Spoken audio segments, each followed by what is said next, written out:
नमस्कार। सब থেকে আগে পুরো বিশ্বে থাকने वाला প্রত্যেক সনাতনী ভাই বোনকে আমার নমস্কার এবং প্রণাম। আর যত বুজুর্গ মহিলা এবং পুরুষ আছেন তাদেরকে পা ছুঁয়ে আমার প্রণাম।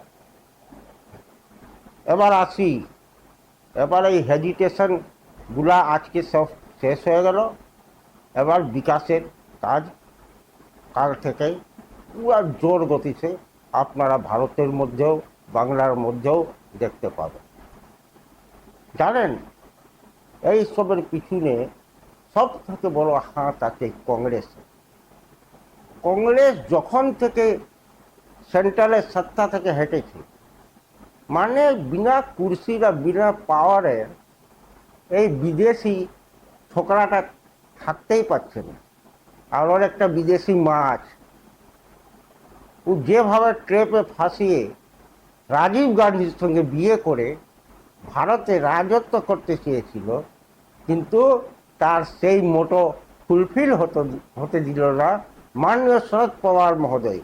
আমি উনাকে বহুত বহুত ধন্যবাদ দিচ্ছি কি কমসে কম উনি বিরোধ তো করলেন কংগ্রেসের থেকে কি না বিদেশি মহিলা ভারতের প্রধানমন্ত্রী হবেন।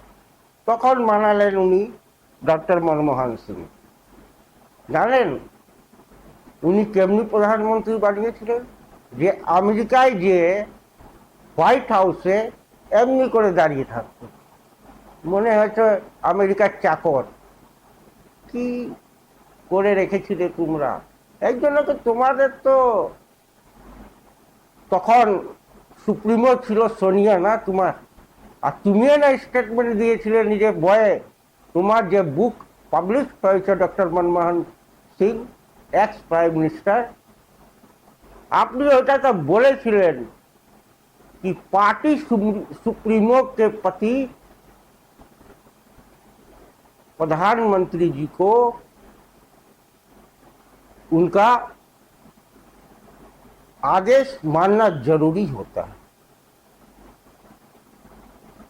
मेरा जवाबदेही पार्टी प्रमुख के लिए है। ठीक है, ভারতের মতো জ্বলন্ত লোকতন্ত্রের মধ্যে 10 বছর প্রধানমন্ত্রী থেকে তুমি ভারতের সর্বমান্য জনতাকে ইগনোর করে আর নিজের সুপ্রিমো সোনিয়া গান্ধীর জন্য জবাবদেহ ছিলে। তোমার কর্তব্য ছিল দেশের জনমানুষের জন্য জবাবদেহ থাকা। যেহেতু ভারত এক লোকতন্ত্র দেশ আছে, এটা পুরো রাজা রানীর দেশ আছে, কি তোমার রানী ছিল সোনিয়া গান্ধী, আর তুমি সোনিয়া গান্ধীকে প্রতি জবাবদেহ ছিলেন বলেই তো সোনিয়া গান্ধীর বেটা এই রাহুল গান্ধী তোমার ক্যাবিনেটে পাস করা অর্ডিন্যান্স কে পার্লিয়ামেন্টে এমনি করে দেখলো আর ফেলে দিল।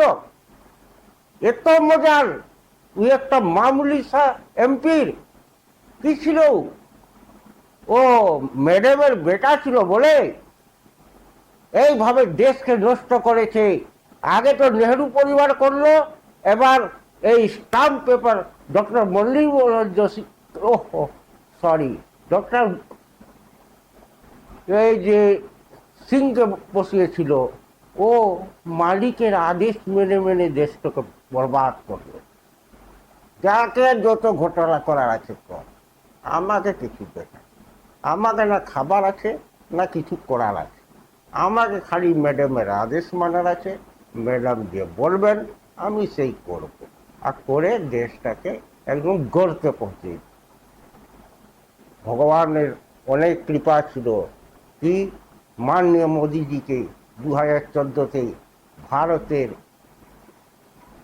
প্রধানমন্ত্রী আপনারা সবাই আমরা মিলে করতে পারলাম বলেই দেশটা এখন পর্যন্ত বাঁচা আছে, আর 11 থেকে 4-এ পৌঁছে গেছে। এবার 2047 পর্যন্ত একে আমাদেরকে পাঠানো হবে, একে পৌঁছাতে হবে বিকশিত করে, আত্মনির্ভর করে, বিশ্বগুরু করে। আর জবাব দিতে হবে ট্রাম্পের মতো রাষ্ট্রপতিকে, কি দেখ, যদি মানুষের জজবা থাকে, মানুষ যদি ইমানদার হয়, মানুষ যদি কর্মশীল হয়, মানুষ যদি যোগী পুরুষ হয়, তো 11 নম্বরের পার্টিকে, 11 নম্বরের সরকারকে 1 নম্বরে কি করে আনা যায় 40 বছরের ভিতরে, ওটা ভারত করিয়ে তোকে দেখাবে। আর তুই যদি জিন্দা থাকিস, মনে হয় জিন্দা থাকবি, তবুও জিন্দা যদি থাকিস তো দেখে নিবি কি বটে মাননীয় মোদীজি, আর কি বটে উনার টিম, আর কি বটে দেবতুল্য ভারতীয় জনতা পার্টির কার্যকর্তা, আর কি বটে পুরো ভারতবর্ষের একদম এক থাকা সনাতনী হিন্দু। এই জন্যই এইবার আর ছাড়া যাবে না। যাই হোক, এবার আমি বলছিলাম, দেখুন তো বংশবাদীর কত স্থিতি খারাপ, বংশবাদীর স্থিতি কত খারাপ।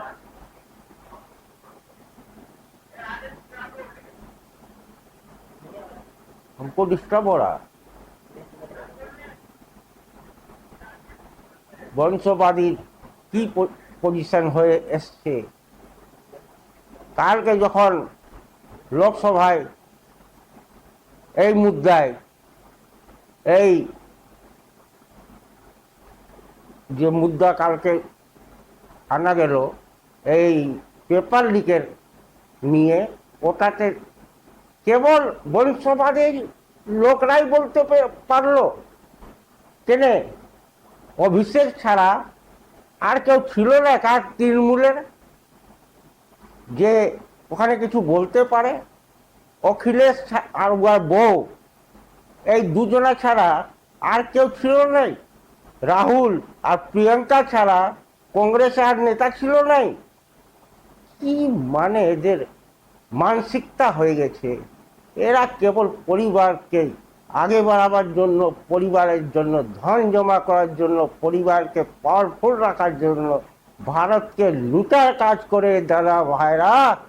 এই জন্য কোনো দিন আর জীবনে এই বিপক্ষের কোনো পার্টিকে কোনো জায়গায় পাওয়ারে আনবেন না। অনেক তাড়াতাড়ি পাটনায়, যেহেতু আমাদের রাষ্ট্রীয় অধ্যক্ষ নীতিন নবীনজি রাজ্যসভায় চলে গেলেন, ওই জন্যই ওই সিটটা খালি হচ্ছে। ওইখানে নবীন সিনহাজি দাঁড়িয়েছেন।